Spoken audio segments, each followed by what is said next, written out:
get started on the 4-ball juggle, it's important to be able to comfortably be able to do the 2-ball juggle,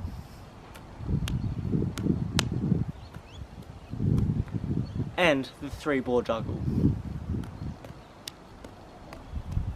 This will get your coordination up to scratch and the ability to juggle without looking at your hands and looking at the ball all the way into the hands. As you can see, I can just look into the camera and juggle.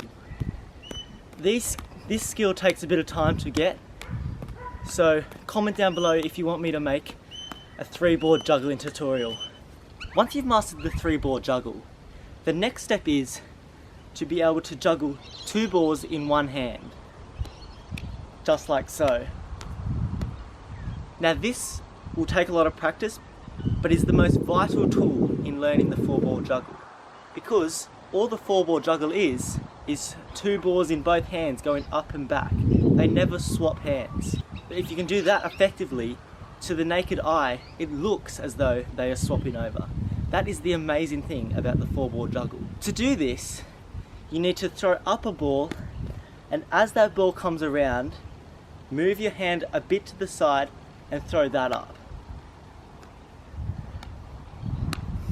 The timing of this is important, as you can't throw too late because you'll hit the balls, and you can't throw too early because then they'll both come down too quickly and you won't have time to catch them both at the same time. After you've done this for one hand, you then learn it on the second hand.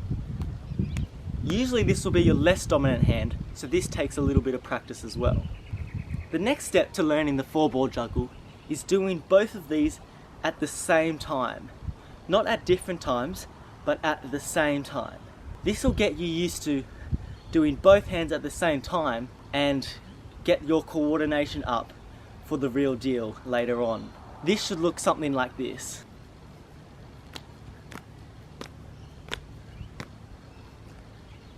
Once you get that done, I'd say about 10 to 12 throws up is when you're ready to move on. One other thing that's important to add is the importance of keeping them at the same height as they go up and down. If you have one too high up or one too low, then confuse yourself and you'll get out of time and rhythm. Although it is less important when you're doing consecutive times, it teaches you to keep the balls at the same level, which helps dramatically when you're doing the actual final 4-ball juggle. To do this, pay careful attention to when you throw the balls up, that they are the same height. Not like this or not like that. This will take practice, but it is a vital step in gaining control in your juggling journey. One other big thing to practice is not leaning too far out or too far in when you're juggling. To accomplish this, hold your hands not too far stretched out, but enough at this angle so that you can stay strong and solid as you juggle. If you hold them out this, it'll fly away, and if you hold them like this, they'll just knock you on your head.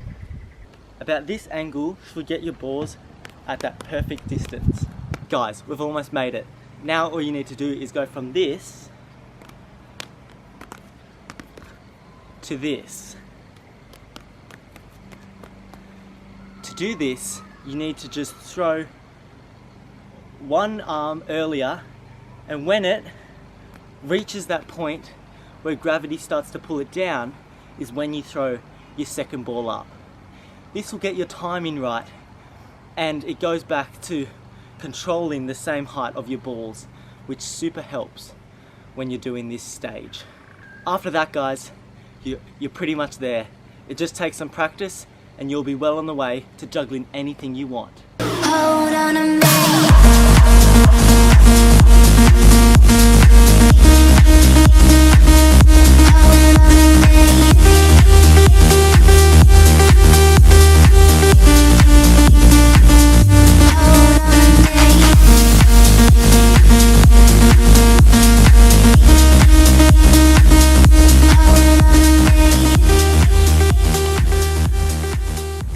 One final thing I want to add is when you're learning, go up in stages. So five throws is one stage, 6 throws is another stage, 7 throws is another stage. You get the idea. By doing this, you enable yourself to have achievable goals and not be overwhelmed by the task of doing 20 to 30 throws as the final mark. I hope you guys enjoyed this video, and you can go and do this party trick wherever you want, whenever you want, and impress your friends. Please subscribe, it helps a lot, and I'll see you on the next video.